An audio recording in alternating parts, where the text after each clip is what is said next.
EPS EPFO higher pension पर बड़ा update. Pension भोगियों के लिए खुशखबरी, ईपीएस 95 पेंशन बढ़ी। पेंशन भोगियों के लिए यह एक बड़ी खुशखबरी है।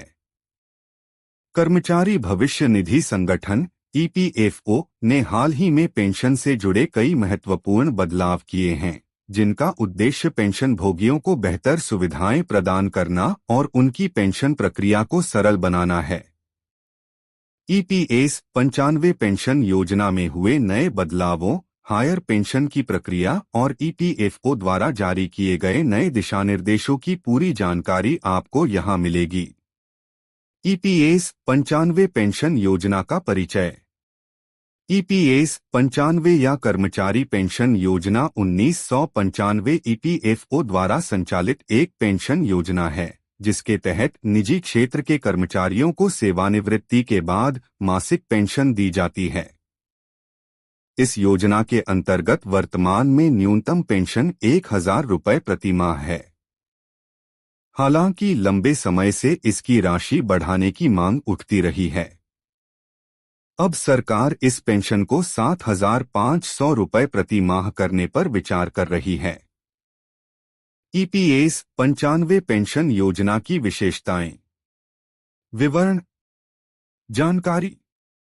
योजना का नाम कर्मचारी पेंशन योजना 1995 ईपीएस 95। संचालन कर्मचारी भविष्य निधि संगठन ईपीएफओ।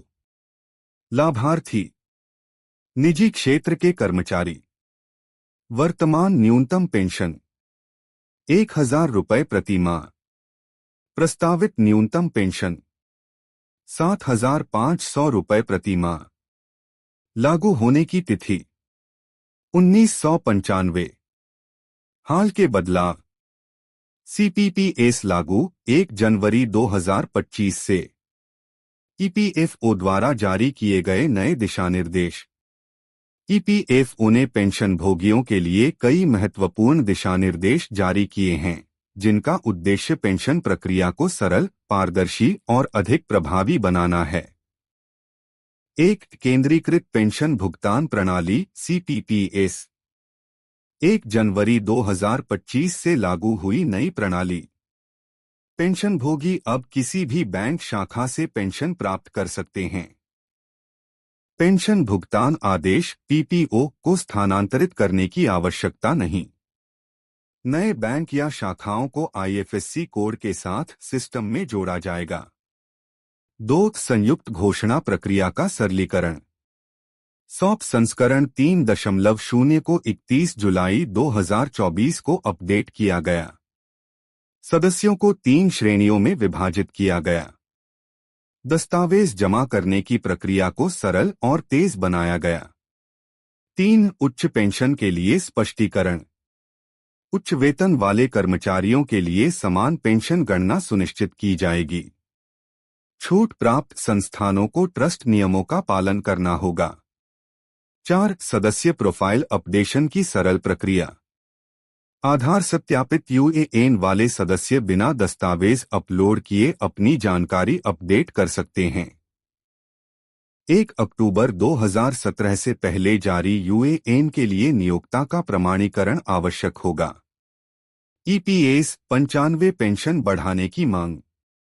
ईपीएस 95 पेंशन भोगियों की लंबे समय से मांग रही है कि न्यूनतम पेंशन को 1000 रुपये से बढ़ाकर 7500 रुपये किया जाए।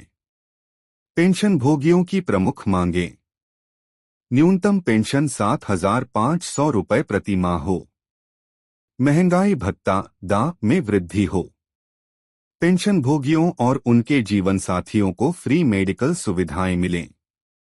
10 जनवरी 2025 को ईपीएस 95 पेंशन भोगियों का एक प्रतिनिधिमंडल वित्त मंत्री निर्मला सीतारमण से मिला और अपनी मांगों को उनके सामने रखा। वित्त मंत्री ने गंभीरता से विचार करने का आश्वासन दिया है। हायर पेंशन प्रक्रिया और अपडेट। ईपीएफओ ने हायर पेंशन के लिए आवेदन करने वाले कर्मचारियों के लिए महत्वपूर्ण अपडेट जारी किए हैं। आवेदन की अंतिम तिथि 31 जनवरी 2025। नियोक्ताओं को 15 जनवरी 2025 तक ईपीएफओ द्वारा मांगे गए स्पष्टीकरण पूरे करने होंगे। 17,48,775 आवेदन प्राप्त हुए, जिनमें से 16,282 पेंशन भुगतान आदेश जारी किए गए। 2.6 लाख आवेदन अस्वीकार कर दिए गए। हायर पेंशन के लिए पात्रता 1 सितंबर 2014 से पहले ईपीएस का सदस्य होना चाहिए। वेतन सीमा 15,000 रुपये से अधिक होनी चाहिए। नियोक्ता और कर्मचारी दोनों को संयुक्त विकल्प देना होगा। ईपीएफओ की नई पहल ऑनलाइन सेवाएं। ईपीएफओ ने पेंशन भोगियों की सुविधा के लिए कई ऑनलाइन सेवाएं शुरू की हैं। आधार लिंकिंग, डिजिटल जीवन प्रमाण पत्र जमा करना, पेंशन का ऑनलाइन ट्रांसफर, शिकायत निवारण प्रणाली। ईपीएस 95 पेंशन बढ़ाने के लाभ। यदि सरकार ईपीएस 95 पेंशन को 7,500 रुपये करती है तो इसके अनेक लाभ होंगे। पेंशन भोगियों की आर्थिक स्थिति में सुधार, बेहतर जीवन स्तर, स्वास्थ्य देखभाल पर अधिक खर्च करने की क्षमता, आर्थिक सुरक्षा में वृद्धि, समाज में वरिष्ठ नागरिकों का सम्मान। चुनौतियां और आगे का रास्ता।